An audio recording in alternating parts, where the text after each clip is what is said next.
It's always incredible and wonderful to attend a wedding, a Jewish wedding. There's so much simcha, there's so much joy, so much emotion at the chuppah, and incredible warmth and festivities at the reception. It's always fantastic.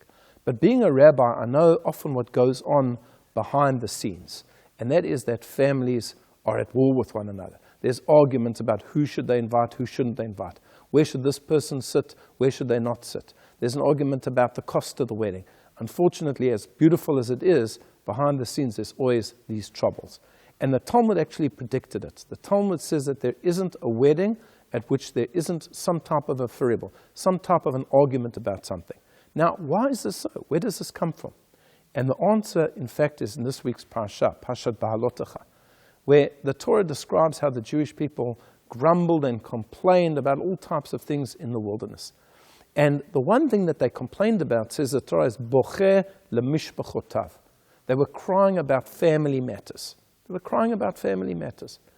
And that, the Talmud explains, is that God had given them the laws of who they could marry and who they couldn't marry. And when they heard these laws, they got all upset about it.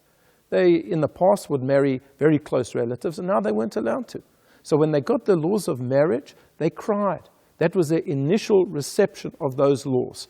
And therefore the Talmud says, because initially they accepted those laws with crying and with bitterness, for all time there will always be an aspect of crying and bitterness that infuses every wedding.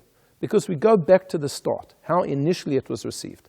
On the other hand, says the Talmud, at every Brit Milah, at every circumcision, there's always wonderful joy and festivity, and generally people get on very well with one another. Why?